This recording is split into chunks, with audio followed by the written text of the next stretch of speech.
Hello everyone, this is Mahesh Soni, director Mahindra law institute. लेकर आए आपके लिए एक नई वीडियो जो डील करती है परपेचुटी के टॉपिक के साथ, जो आपका सेक्शन 14 टीपीए के अंदर डील किया गया है।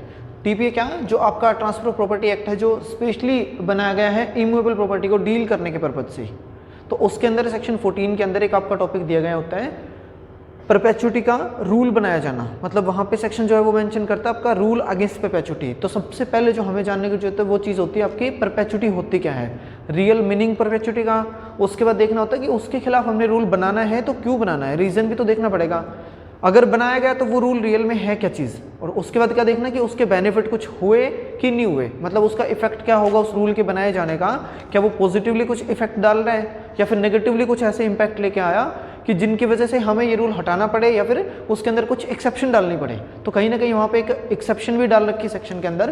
तो चलिए स्टार्ट करते हैं आज की वीडियो स्टार्ट करने से पहले मेरे चैनल को आप सब्सक्राइब करना ना भूलें और बेल आइकन को भी प्रेस कर लीजिए, ताकि आने वाली जितनी वीडियोस हैं उसका नोटिफिकेशन आपके पास सबसे पहले आपके पास पहुंच सके। तो चलिए स्टार्ट करते हैं आज की वीडियो के अंदर जो सबसे पहला टॉपिक आपका मेन है वो होता है परपेचुटी का। तो रियल मीनिंग परपेचुटी का क्या चीज़ होगी वो हमने सबसे पहले जाननी है। परपेचुटी इन द सेंस क्या कि कोई एक इनडेफिनेट पीरियड की बात कर रहे हो, मतलब कि जहाँ पे आपने कोई टाइम पीरियड फिक्स ही नहीं कर रखा, एक चीज़ बता दी कि हमने ये काम करने हैं, काम तो करना है ठीक है चलो मान लिया, लेकिन वो कितने टाइम के लिए करोगे वहाँ पे टाइम पीरियड आपका फिक्स नहीं है कि ये।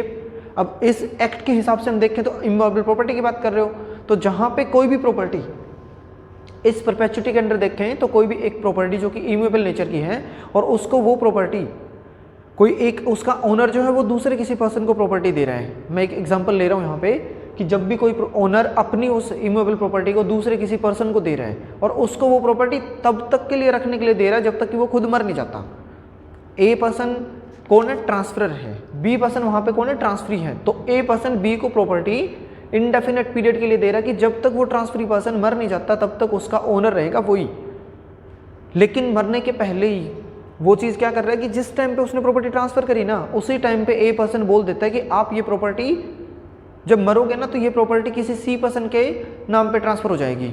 जब सी मरेगा तो प्रॉपर्टी डी के नाम पे ट्रांसफर होगी और जब डी मरेगा तो प्रॉपर्टी ई के नाम पे ट्रांसफर होती चलेगी। तो मतलब क्या कर रहे हैं कि एक प्रॉपर्टी को आपने ट्रांसफर करके टाई अप कर दिया, प्रॉपर्टी बांध दी एक with in the member of the families के बीच में ही, बिटवीन द फैमिली जो आपके फैमिलीज के पर्सन है उन्हीं के विद इन रख दी प्रॉपर्टी को। मतलब उस पर्टिकुलर ना आपने एक दायरा बना के रख दिया कि ये प्रॉपर्टी इतने बंदों के बीच में रहेगी, इससे बाहर जाने की भेजा नहीं जा रहा है, अलाउड नहीं कर रहे। कि मतलब ए प्रॉपर्टी बी को दे रहा है, बोलते कि जब आप मरो ना उससे पहले प्रॉपर्टी सी को दे के जाना, सी मरेगा तो प्रॉपर्टी डी के पास जाएगी, डी होगा तो ई है तो एफ। मतलब क्या हो रहा है कि इसी एक सर्कल के अंदर प्रॉपर्टी घूम रही है। तो इसी को बोला गया यहाँ पे परपेचुटी की। ये परपेचुटी एक्चुअल में है क्या चीज़, तो चलिए एक बार देख लेते हैं कि लीगली एक तरीके से उसकी डेफिनेशन क्या बनती होगी परपेचुटी वर्ड की। और जो सेक्शन का पर्पस है ना 14 का, वो भी यही बोल रहा है कि एक टाइम पीरियड को फिक्स करवाना, कि हाँ एक टाइम पीरियड फिक्स कर दिया कि प्रॉपर्टी आप इतने टाइम के लिए रख लो बेशक, लेकिन यहाँ पे क्या कर रहे हैं फॉर एवर इंडेफिनेट और आपके टाइम विदाउट लिमिट है, मतलब बिना किसी लिमिट का टाइम पीरियड कि जितना हो सके उतने टाइम के लिए, जब तक वो जिंदा है। पता चलिए 100 साल ना मरे तो प्रॉपर्टी 100 साल तक इसके पास रहेगी, मरेगा तो प्रॉपर्टी उसके बाद गई, फिर ये 100 साल तक ये प्रॉपर्टी कहीं जा नहीं पाएगी। इसका मतलब तो क्या हुआ कि एक सर्कल के अंदर ही प्रॉपर्टी एक सोसाइटी के अंदर विद इन रह रही है, कोई एनी अदर पर्सन जिसको भी जरूरत पड़े वो तो इस प्रॉपर्टी का यूज ही नहीं कर सकता फिर। तो इसी के खिलाफ इसी चीज़ को ध्यान में रख के प्रॉपर्टी के ट्रांसफर आउट ऑफ फैमिली होने के लिए यहाँ पे रूल बनाया गया कि आप इस तरीके का रूल बनाओ जहाँ पे क्या होगा कि ये प्रॉपर्टी इसी सर्कल के अंदर ना रहे, प्रॉपर्टी को बाहर भी कहीं और बेचा जा सके। तो उसी को यहाँ पे इस फैमिली सर्कल से प्रॉपर्टी यहाँ पे बेचने के लिए आपने रूल बनाया, जो बोला गया आपका रूल अगेंस्ट परपेचुटी का। तो चलिए एक बार देख लेते हैं क्या बोल रहे हैं। When the property made non transferable in future for a indefinite period called as the property transfer in the perpetuity. जब भी आपने कोई भी प्रॉपर्टी आने वाले 100 ईयर्स के लिए, जब प्रॉपर्टी बी को दे रहा है तो 100 ईयर के लिए इसने इसके ऊपर बाउंडेशन डाल दी कि प्रॉपर्टी आप 100 साल तक आगे किसी और को दोगी नहीं। तो ये आपका परपेचुटी कहला रहा है कि आपने जो प्रॉपर्टी ट्रांसफर करी है आने वाले इतने टाइम पीरियड के लिए नॉन ट्रांसफरेबल बना के कि आगे आप ट्रांसफर नहीं करोगे, वो आपका परपेचुटी कहला रहा है। तो क्या लिखा है, बोलता है when the property so made non transferable in future for the indefinite period called as the transfer in perpetuity. Perpetuity में उसको ट्रांसफर किया गया, बोला गया। अब 14 के अंदर जो रूल बना वो क्या बोल रहा है, rule against the transfer of property for the indefinite period और make the property inalienable forever for the indefinite period. मतलब इसी के खिलाफ रूल बना कि आप जो प्रॉपर्टी नॉन अलाइनेबल बना रहे हो ना, उसको अलाइनेबल होनी चाहिए, वो प्रॉपर्टी दूसरे पर्सन के पास भी ट्रांसफ़र होनी चाहिए। हो सकता है कि इनके बेनिफिट से ज़्यादा वो प्रॉपर्टी इनके काम की हो, तो हो सकता है इनको प्रॉपर्टी दी जानी चाहिए थी जितना कि इनको वो प्रॉपर्टी हो सकता है यूज़ भी ना आती हो। तो इस वजह से यहाँ पर प्रॉपर्टी ट्रांसफ़र करने के लिए परपेचुइटी के अगेंस्ट रूल बनाया गया। अब क्या बोल रहा है सेक्शन 14 का जो पर्पस एक तरीके से वो क्या है, बोलता to ensure the free and active circulation of the property. क्या कर रहा है कि फ्रीली प्रॉपर्टी यहाँ से सर्कुलेट होती रहनी चाहिए। ये नहीं कि यदि फैमिली के विद इन ही घूमते रहे उन मेंबर्स के, दूसरे अदर पर्सन है प्रॉपर्टी यहाँ जाएगी, यहाँ से प्रॉपर्टी किसी और पर्सन के पास भी जा सकती है, ये भी खरीद ले, यहाँ से प्रॉपर्टी हो सकता है यहाँ पे आ गई है। तो ये बोल रहा है कि एक्टिव और फ्री सर्कुलेशन प्रॉपर्टी का चलता रहना चाहिए। इससे क्या होगा कि प्रॉपर्टी के ऊपर टैक्स भी लगता है, गवर्नमेंट के पास भी पैसा जाएगा। तो इस वजह से हो सकता है कि आपके अर्थव्यवस्था के अंदर भी इसका इफेक्ट पड़ता हो प्रॉपर्टी को इन अलाइनेबल मेल कर देने से। तो प्रॉपर्टी को अलाइनेबल होनी चाहिए, यहाँ से यहाँ, यहाँ से यहाँ, एक्टिवली सर्कुलेशन चलता रहना चाहिए, both for the purpose of trade and commerce as well as for the betterment of the property itself. हो सकता है कि प्रॉपर्टी एक ही पर्सन के पास रहे तो यहाँ पे कुछ न कुछ आपके क्राइसिस, कुछ और आपके मेजरमेंट यहाँ पे डिसाइड करने पड़े। तो इसीलिए बोला गया कि प्रॉपर्टी को यहाँ से यहाँ इस तरीके से आपकी अलाइनेबल होती रहनी चाहिए। अब ये क्या कर रहे हैं कि जैसे अगर परपेचुइटी का रूल नहीं होता तो क्या कर रखे थे, तो कि प्रॉपर्टी का इन्होंने क्या कर दिया कि परपेचुइटी के थ्रू फॉर एवर के लिए एक टाई अप कर दिया कि प्रॉपर्टी यहाँ से बाहर जा ही ना पाए। तो इसी वजह से इसके खिलाफ में रूल बनाए गए हैं। अब ये बात हो रही है कि यहाँ पे जो एक कंडीशन लगती है, जो प्रॉपर्टी यहाँ से यहाँ ट्रांसफर हो रही है ना, तो एक कंडीशन और लगेगी। वो कंडीशन क्या बोलती है, यूँ बोलता है कि जब प्रॉपर्टी ए के नाम पे थी पहले, बी को दे रहा है, अब वो जो बी पर्सन है प्रॉपर्टी किसको देगा, सी को, कब, मरने से पहले। अब कंडीशन इसके अंदर ये है कि इसके मरने के पहले पहले, मतलब इसने तो ये बात बोल दी कि जब आपकी डेथ होगी तो प्रॉपर्टी सी के पास चली जानी चाहिए, मतलब जब भी आप मरोगे तो प्रॉपर्टी सी के पास चली जाएगी ऑटोमेटिकली। लेकिन यहाँ पे कंडीशन ये है कि जो B person at the time of the death of the B, C का बर्थ हो जाना चाहिए। ये कंडीशन है कि जो पर्सन जिसको एक्चुअल प्रॉपर्टी आप ट्रांसफ़र कर रहे हो, ये वाला पर्सन इसको एक्चुअली ट्रांसफ़र करिए, वो पर्सन जब आगे प्रॉपर्टी इसकी डेथ के बाद इसको देगा तो इसके लिए ज़रूरी होगा कि ये पर्सन यहाँ पे सी एग्जिस्टेंस में उस टाइम पे होना चाहिए। एक कंडीशन ये।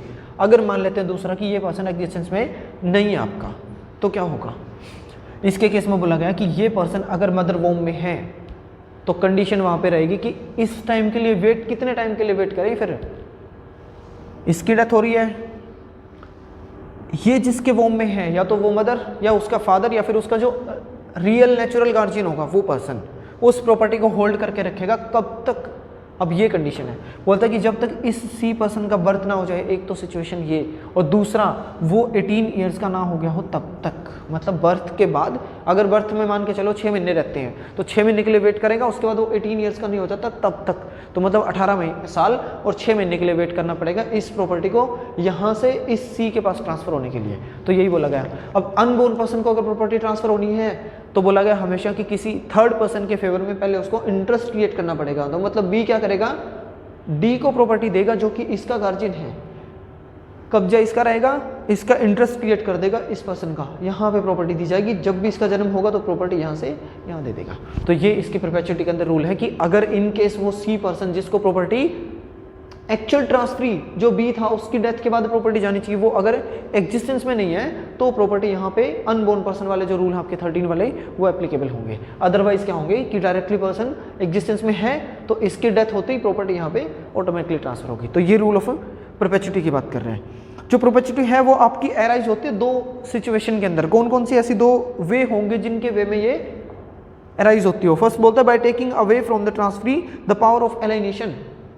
ये रूल क्या कर रहा है, रूल बन गया, बनने के बाद यहाँ पे क्या कर रहा है कि इसने जो प्रॉपर्टी इसके हक में दी, बोला गया कि जब आप मरोगे तो प्रॉपर्टी इसको, ये मरेगा तो प्रॉपर्टी डी को। ये बात तो इसी ने बोली है ना, ए नहीं।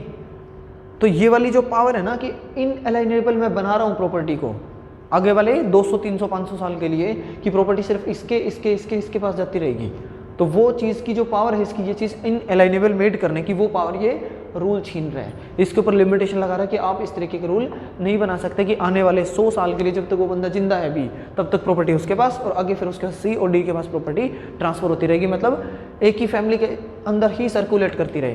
तो ऐसा कोई रूल आपने बना नहीं सकते, ये चीज़ ये रूल बोल रहे हैं। तो इसकी जो ए पर्सन है मेनली इसके ऊपर लिमिटेशन लग रही है। दूसरा क्या बोलता है, by creating a succession of the partial future interest in favour of the unborn person. Unborn person की बात हो रही है तो फ्यूचर में जब उसका जन्म होगा तो उसके रिगार्डिंग यहाँ पे इंटरेस्ट क्रिएट करने की बात कर रहा है कि जब भी प्रॉपर्टी, अगर ये जिंदा नहीं है तो इसका मतलब तो प्रॉपर्टी फिर कहीं और ही चली जाएगी या फिर इसके ऊपर कोई और ही कब्जा करके बैठेगा, तो इसीलिए बोलता है कि यहाँ पे पर्सन को ये प्रॉपर्टी यहाँ देनी पड़ेगी। पहले डी को इंटरेस्ट क्रिएट करना पड़ेगा, फ्यूचर में ट्रांजेक्शन करी जाएगी जब वो पर्सन एग्जिस्टेंस में आएगा तभी। तो ये चीज़ इसके अंदर आपकी रूल अगेंस्ट परपेचुटी था। तो देख लिया हमने इसके अंदर परपेचुटी क्या चीज़, रूल अगेंस्ट परपेचुटी क्या चीज़ है। रूल बनाया क्यों गया, पर्पज आपको बताया था कि प्रॉपर्टी की एक्टिव और आपकी एक प्रॉपर तरीके से फ्रीली सर्कुलेशन बनी रहे, तो इस वजह से ये रूल बनाया गया। इफेक्ट की बात करें तो क्या कि प्रॉपर्टी जब पहले तो इन्हीं पर्सन के बीच में रहा करती, अब वो प्रॉपर्टी क्या हो रही है, दूसरी जगह पे जा रही है। जाएंगी प्रॉपर्टी तो सरकार के जो टैक्स वाली चीज़ है वो और आपके इकोनॉमी है उसके ऊपर भी इम्पैक्ट पड़ेगा, तो ये इसके पॉजिटिव इम्पैक्ट मैं सोच सकता हूँ। तो इसके इफेक्ट क्या है वो, तो ये आपके मेन थे।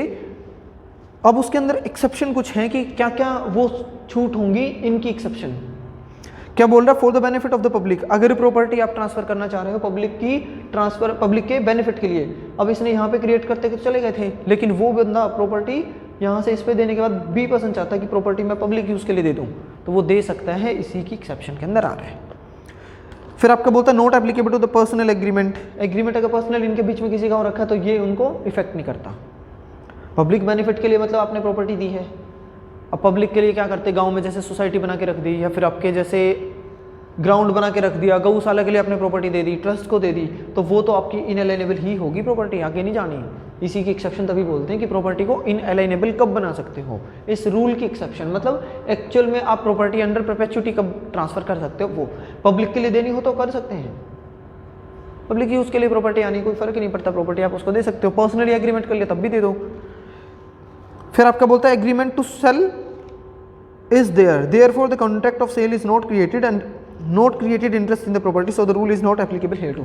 यहाँ पे भी एप्लीकेबल नहीं होता। फिर बोलते हैं मोर्गेज के केस में, मोर्गेज प्रॉपर्टी उसको दे चुका, तो प्रॉपर्टी सीधी सी बात है, जब a person being an owner of the property B को प्रॉपर्टी दे रहा है मोर्गेज में और बदले में कुछ पैसे उससे ले रहा है, तो सीधी सी बात है ना, इनअलाइनेबल रखेगा, इसके राइट कौन से होगी, प्रॉपर्टी वो सी को दे दे, ये तो रूल बन ही नहीं सकता। बेशक वो प्रॉपर्टी अपनी इसको 100 साल के लिए मॉर्गेज पे रखे कि मैं जब तक जिंदा हूँ 200 साल तक, 100 साल तक, जितने मेरी लाइफ है तब तक प्रॉपर्टी आपके पास रहेगी और वो रहेगी अंडर मॉर्गेज, तो वो भी आपके इसका एक्सेप्शन है, परपेचुटी की तरह क्रिएट हो रहा है। रीजन क्या है यहाँ पे, क्योंकि रिडम्पशन का रूल भी तो है ना, एक रिडम्पशन के अंदर बोलता है कि ये प्रॉपर्टी वापस इसी के पास जाएगी, इसने जो पैसे रखे हैं वो भी, और प्रॉपर्टी के एक्सचेंज जो रखी तो वापस जानी है, तो इस वजह से। फिर आपका बोलते हैं वेस्टेड इंटरेस्ट की बात कर रहे हैं, आपने जैसे यहाँ पे इंटरेस्ट क्रिएट कर रखा था उस तरीके का है। फिर आपके बोलते हैं it does not affect the right of the government to grant the commission of the maintenance for the private property. Private property के अंदर जो भी उसकी मेंटेनेंस देता है गवर्नमेंट, उनके रूल को भी इफेक्ट नहीं करती ये वाले rule.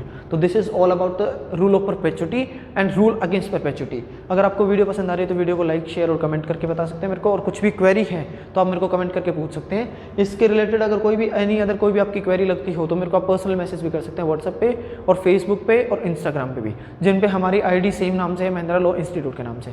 Thank you so much for watching this video.